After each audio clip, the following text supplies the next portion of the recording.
ఉపనిషత్తుల దగ్గర నుంచి లేకపోతే వేదాల దగ్గర నుంచి మీరు చెప్పాలనుకుంటే జనాలకు కానీ లేకపోతే అక్కడ పండితులు కానీ మీరేం చెప్తారు? ఇప్పుడు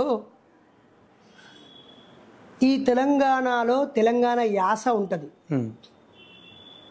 ఆ యాసలో వచ్చారన్నా వచ్చిండన్నా నిండుగా అర్థం ఒకటేనన్నా అని పాట కూడా ఉన్నది.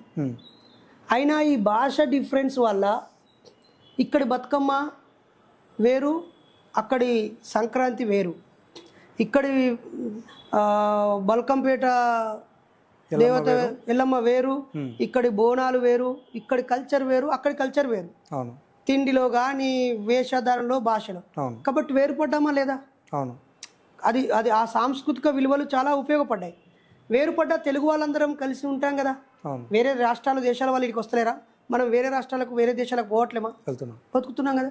అలాగే మరి వేదాలు ఏ భాషలో ఉన్నాయి? సంస్కృతంలో ఉన్నాయి. ఇప్పుడు మా ఊర్లో 1000 మంది ప్రజలు ఉంటారు. ఎంతమందికి సంస్కృతం వచ్చు? ఎవరికి రాదు. ఒక్క మా ఊర్లో చారి గారికి ఒక్కరికే పూజారికే వచ్చు. ఆయన కూడా చాలా హేతుబద్ధంగా ఆలోచిస్తాడు. ఒక దేవుడు భయం అనే విషయం తప్ప మిగతా విషయాలు ఆయన చాలా మంచి మనిషి. మేము కలిసి మాట్లాడతాం, టీ తాగుతాం, చాలా చర్చలు కూడా పెట్టుకుంటాం. ఆయన నా భావజాలాన్ని గౌరవిస్తాడు, నేను ఆయన భక్తిని దేవుని నేను గౌరవిస్తాను. ఇప్పుడు మా ఊర్లో ఒక్కరికే సంస్కృతం వచ్చు, వాళ్ళ కొడుకు కూడా ఇంగ్లీష్ మీడియంలో చదువుతాడు, వాళ్ళ ఇంట్లో కూడా సంస్కృతంలో మాట్లాడుకోరు. ఇప్పుడు సంస్కృతం గొప్పది ఎట్లయితుంది? 1000 మంది మాట్లాడుకునే తెలంగాణ యాస గొప్పదవుతుంది, లేకపోతే 10 కోట్ల మంది మాట్లాడే తెలుగు గొప్పదవుతుంది, 15 కోట్లు మాట్లాడే తమిళ్ గొప్పదవుతుంది. ఒక్కో రాష్ట్రానికి ఒక్కో భాష ఉంటుంది కదా.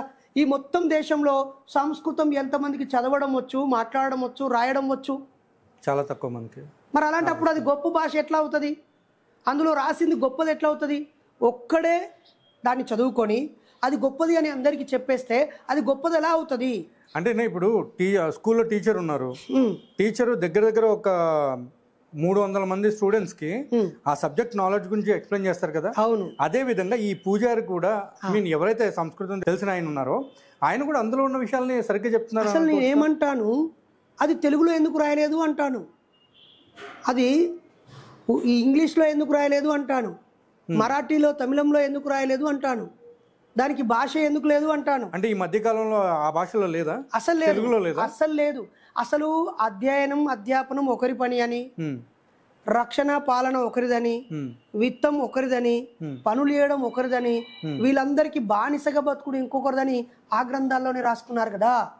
అయినా ఒక 75 ఏళ్ల క్రితం స్వాతంత్రం వచ్చి ఒక 1950లో రాజ్యాంగాన్ని రాసుకొని 73 ఏళ్ల క్రితం రాసుకొని దాంట్లోనే బోల్డని మార్పు చేర్పులు చేసుకొని ఇప్పుడు 120